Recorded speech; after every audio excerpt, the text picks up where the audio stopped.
Dala! Bonjour à tous! Donc aujourd'hui je voulais faire une vidéo très courte juste pour vous parler un petit peu du charbon.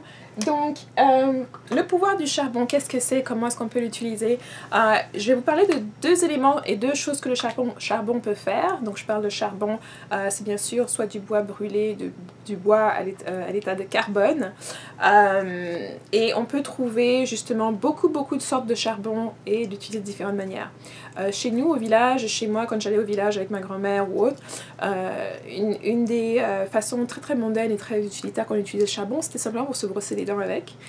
Ça gardait nos dents très blanches. Et puis aussi le charbon, quand on le frottait contre les dents, ça permet aussi justement de se frotter et d'aller chercher les résidus d'éléments qui restaient qui étaient incrustés dans la bouche et qu'on sort. Maintenant, le charbon peut être utilisé, peut être consommé aussi, parce que c'est du carbone, ça a comment on dirait en français? Ça a la capacité en fait d'aller chercher certaines toxines et de les retirer de votre corps parce que ces toxines-là vont s'attacher en fait à l'élément de charbon que vous allez voir. Donc une manière très simple, je vais vous montrer un peu, là c'est du charbon activé et puis c'est ce que j'utilise, ça c'est, j'achète ça aux États-Unis. J'ai pas encore trouvé ici au Canada et puis je suis encore dans le processus d'apprendre ça pour pouvoir en faire moi-même de façon à aller pouvoir les fournir à mes clientes. Donc ces deux-ci c'est du charbon activé. J'avais pourtant acheté et c'est du charbon qui peut être ingéré sans problème. En fait, j'avais apporté... bon, je vais vous montrer, c'est des petites boîtes comme ça. Et ça, c'est The Health Store. Le magasin a changé maintenant, je pense qu'il s'appelle The Herb. Mais si vous cherchez, vous pouvez trouver ça sur Internet par Google. Et puis celui-ci, vous voyez que la boîte est presque vide. J'en ai fait une bonne utilisation. Et je vais vous expliquer comment utiliser ça pour les deux éléments que je vous donne. Donc le charbon, c'est pas n'importe quel charbon parce que c'est un charbon activé et il est très fin. Là, si j'ouvre un peu juste la boîte, je sais pas si vous allez pouvoir voir, mais il y a déjà des vapeurs qui s'échappent parce que c'est vraiment extrêmement, ça a été mis à l'état de poudre extrêmement fine. Et donc, le charbon, pour l'utiliser, vous pouvez l'utiliser justement pour la détoxification du corps, comme je vous le disais. Il a une capacité d'aller chercher toutes ces toxines-là et de les faire ressortir. Donc, vous prenez une cuillère à café de charbon, comme ça, et vous la mettez dans un verre d'eau entier, un grand verre d'eau normal, et puis vous mélangez, vous buvez le tout.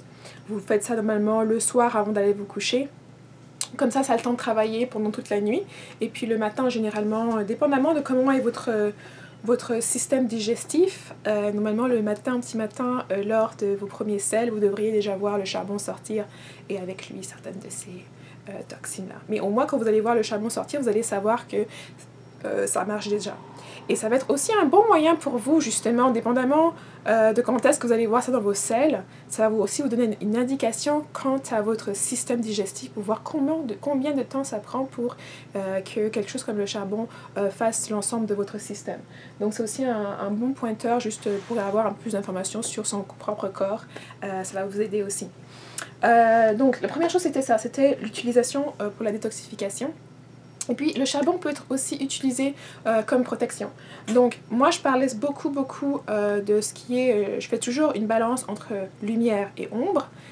Et je pense qu'il y a encore énormément de problèmes à des gens qui sont fixés et qui font une association avec l'ombre qui est avec quelque chose de négatif et puis la lumière quelque chose de positif, alors que c'est vraiment pas ça le paradigme.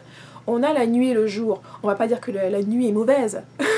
À un moment donné, il faut que la nuit vienne, c'est le moment où les arbres justement, eux prennent une pause et peuvent respirer comme tout le monde. Il y a aussi la nuit des animaux qui sont nocturnes, qui doivent maintenant, c'est la nuit qu'ils se réveillent pour manger. Donc il devrait pas y avoir cette association-là de négatif et positif avec des choses qui sont simplement neutres. Donc la journée est neutre, c'est pas plus exceptionnel que la nuit. Et puis après la journée, viendra toujours la nuit. Donc il faut vraiment se détacher un peu de ces associations qui ont été un peu dogmatisées et puis qui sont prônées un peu dans tous les médias, tout ça, pour que vous ayez peur du noir, vous ayez peur de la nuit, vous ayez peur des ombres. Or, c'est quelque chose qui est complètement naturel et c'est quelque chose qu'au fur et à mesure que vous travaillez ça en vous-même, vous allez avoir moins peur de ces éléments-là.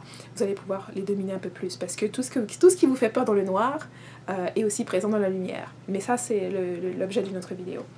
Et donc, le charbon peut être utilisé en conjonction avec le sel, justement, pour tout ce qui est protection spirituelle, protection de votre maison ou protection, justement, de votre énergie. Et moi, ce que j'aime bien faire, c'est justement de mélanger un petit peu de charbon avec du sel. Et le côté noir, si vous faites un peu de recherche sur la mélanine et le fait que c'est une substance qui est noire, une substance qui est extrêmement puissante, de par sa couleur noire, justement. De par aussi le fait que nous avons la couleur et nous sommes colorés avec cette peau brune, mahogany que nous aimons tellement, c'est dû à la mélanine. Et la mélanine, on la retrouve symboliquement aussi dans le noir du charbon. Et donc dans toutes sortes de travail qu'on peut faire, notamment travail énergétique, ce qui est noir, ce qui est foncé, ce qui est vraiment dense, peut nous servir justement pour tout ce qui est protection. Et juste pour vous donner un autre exemple, il y a une pierre, un cristal, qui est pour moi un des cristals les plus puissants, et que c'est une de mes pierres préférées. Et je vais vous en montrer, ça s'appelle l'obsidienne noire. Et donc là, j'ai un petit morceau d'obsidienne brute, que vous pouvez voir. Et puis ici, j'ai un petit morceau, c'est toujours de l'obsidienne, mais ça a été poli. Donc quand c'est poli, c'est plus simple à utiliser, on peut le tenir dans la main, on peut le mettre sous l'oreiller pour faire le travail des rêves, etc. C'est une pierre qui est très bien pour la protection, c'est bien de l'avoir avec vous. Il y en aura d'autres, je pense que je vais vous faire une série sur certains cristaux. Il y a quelques-uns d'entre vous qui m'ont dit que ce serait quelque chose qui est intéressant. Donc si c'est quelque chose que vous voulez, n'oubliez pas vous pouvez like cette vidéo et puis me le laisser savoir dans les commentaires sous la vidéo, comme ça je verrai quelle pierre sélectionner pour commencer et puis vous parler un peu des attributs, de comment vous pouvez les utiliser, etc. Et puis très récemment, j'étais partie dans un magasin et puis ici à Montréal et j'ai pu trouver en fait ce gros morceau d'obsidienne que j'ai eu pour je pense 6 $, ce qui est peut-être 3 € chez vous. Et j'ai pu faire déjà du travail et c'est vraiment une pierre que j'adore. On pourrait aussi faire justement, je pense que j'avais fait déjà un petit cadeau pour mes abonnés anglophones. Et je pense que très bientôt, quand on aura peut-être 500 ou 550 ou 600, je ne suis pas très sûre d'abonnés, je pense que je vais faire un petit comment dire, un giveaway. Et ce serait probablement un petit colis avec quelques cristaux, quelque chose que vous pouvez utiliser pour les abonnés francophones. Donc, je vais travailler un peu sur les détails de tout ça, de voir ce que je vais pouvoir ajouter dedans. Ça viendra dans une autre vidéo. Et puis bien sûr, si vous me regardez à l'habitude, vous allez voir justement que ce ne sera pas dans le titre de la vidéo. Comme ça, ce sera vraiment pour ceux qui regardent mes vidéos, pour qu'ils sachent à quel moment, ce qu'ils doivent faire pour pouvoir entrer dans ce giveaway. Donc j'espère que vous avez apprécié. Si vous avez des questions, surtout n'hésitez pas. Et puis je vous vois très bientôt. Bye bye!